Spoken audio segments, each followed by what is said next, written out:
خوتي السلام عليكم في حلقه جديده. البارح كان واحد الموضوع اللي هو رائع وتلقى واحد الاعجاب كبير من طرف جميع المشتركين في القناه، ولكن خلق لي واحد المشكل، هو انه الناس اللي كتربي طيور البادجي قالوا لي علاش انت بالذات كتركز فقط على طيور الزبرة.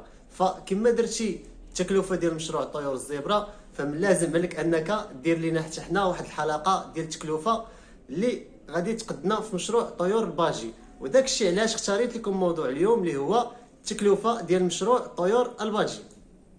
وكيف العاده الخوت اللي كيشاهد الفيديو اول مره فما عليه الا يشترك معنا في القناه وينضم حتى هو للعائله الكبيره ديالنا، ونتمناو ينالوا الفيديوهات ديالنا الاعجاب ديالكم كاملين ان شاء الله. وما تنساوش كذلك تفعلوا الجرس باش توصلوا حتى نتوما بجميع المعلومات الجديده ان شاء الله. وعلى بركه الله الاخوان، فاول حاجه غادي نحتاجو هي الاقفاص. يعني الاقفاص ديال مشروع طيور الباجي كتختلف على الاقفاص ديال الطيور الاخرى، وهذا النوع ديال الاقفاص كنسميوهم سيباراسيون. يعني كما كتلاحظوا الان في الصوره، فهو كيحمل جوج الاقفاص داخل قفص واحد، وكيمكن لك كذلك تقسمو بالوسط بواحد الشبكه اولا بواحد الطرف ديال الحديد اللي كيجي معاه.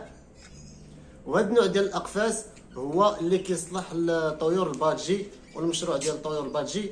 وكما قلنا كل قفص كيهز لك جوج ديال الازواج، اي بمعنى انك ما غاديش تحتاج واحد المساحه كبيره في المنزل ديالك باش دير مشروع ديال طيور البادجي. والثمن ديال هاد السيباراسيون او هاد الاقفاص فهو تقريبا كيدير واحد 160 درهم في الاسواق هنا في الدار البيضاء. في المدن الاخرى راه ضروري غادي تلقاو زايد واحد 20 درهم اولا 10 دراهم اولا 15 درهم. وهذا المشروع هذا اللي غادي نحسبوا التكلفه ديالو، حنا غادي نكتفيو باقل قدر ممكن باش غادي تبداو، اللي هو جوج ديال لي سيباراسيون او جوج ديال الاقفاص، واللي قلنا الثمن ديالهم هو 160 درهم. اي بمعنى الا خدينا جوج ديال لي سيباراسيون فغيمكن لينا نديرو فيهم 4 ديال الازواج، والثمن ديالهم بجوج تقريبا 320 درهم.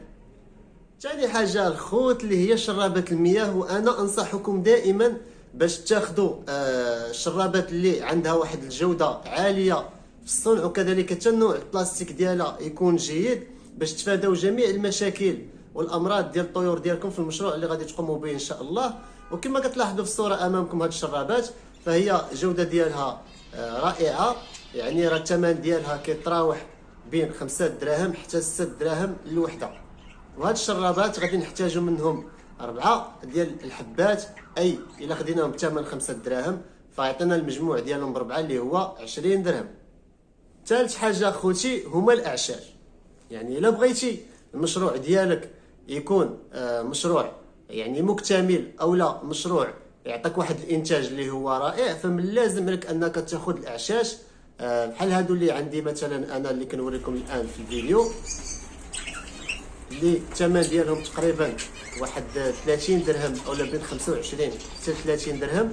وكاين واحد النوع اخر اللي كيكونوا المجوره ديالو ديال البلاستيك، هذاك الثمن ديالو داير تقريبا 40 درهم. وانت ديك الساعه على حسب القدره الجيبيه ديالك واش تاخذ ديال 40 درهم اولا تاخذ ديال 25 درهم اولا ديال 30 درهم. ولكن انا انصحكم بهادو اللي كنوريكم الان في الصوره، فهم كما كيقولوا بالدارجه قادين الغرض.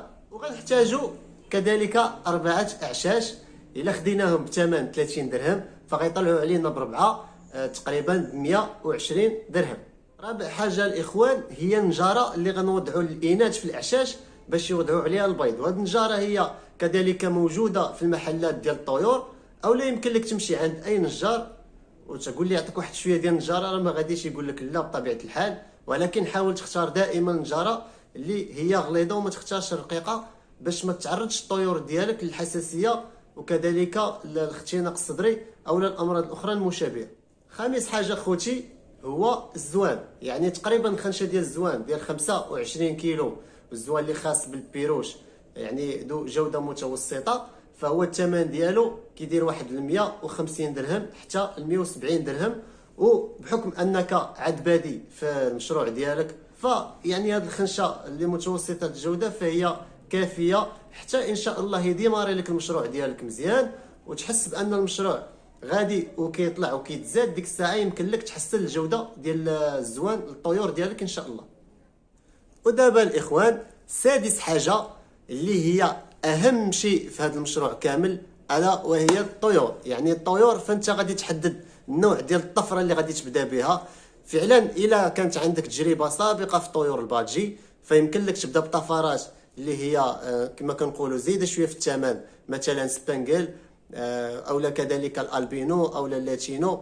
الا كنتي اول مره غادي دير مشروع ديال طيور البادجي فيكفيك تبدا بواحد الطيور اللي هي عاديه، وتاخذ تقريبا كيف ما قلنا من قبل 4 ديال الازواج. يعني 4 ديال الازواج باش تبدا بهم فهما كافيين حتى ان شاء الله تشد الريتم ديالك في المشروع ديالك، وتعرف البادجي اشنو كيحتاج واشنو خصو باش ينتج، كذلك يعطيك انتاج رائع، وتجمع معلومات كافيه على هذا النوع ديال الطيور.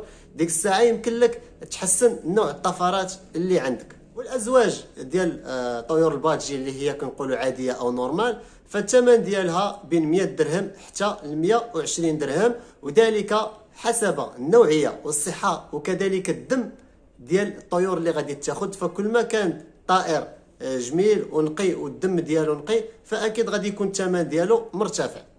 ونصيحه كذلك، دائما خذوا من عند شي واحد اللي عارفين انه مهلي في الطويرات ديالو، باش ملي تجيبهم عندك ويبداو خدامين عندك ان شاء الله ما تواجهش شي مشاكل ديال المرض اولا مشاكل في البيض. اذا الاخوان، فاحنا غنحتاجوا فقط 4 ديال الازواج ديال الطيور البادجي اللي هي عاديه، واللي غادي ناخذوها تقريبا بثمن 120 درهم للزوج الواحد، ولكن الزوج يكون نقي وصحه جيده كما قلت لكم سابقا. وراه غادي تقاموا علينا بربعه بواحد الثمن ديال 480 درهم.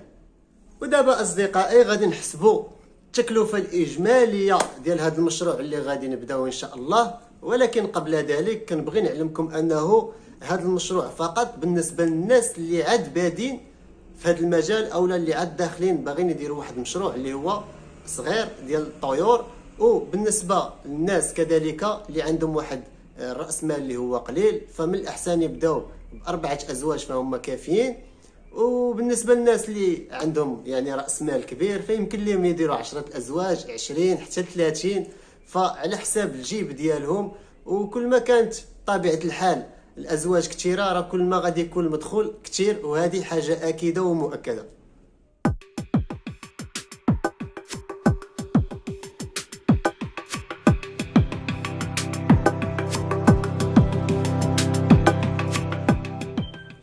اذا خوتي كنشكركم على حسن المتابعه ديالكم، وكنشكركم جزيل الشكر على الدعم ديالكم المتواصل وعلى التعليقات الاكثر من رائعه والجميله. الا كنتي كتشاهدنا اول مره كيف ما العاده فاشترك معنا في القناه وباش تولي تنتمي من العائله ديالنا. والناس وحبابنا اللي عندنا في القناه فما عليكم الا تضغطوا على زر الاعجاب باش نستمر ان شاء الله في تقديم افضل وافضل المعلومات والفيديوهات عن اسرار الطيور. واعدكم بان القادم احسن. الى اللقاء.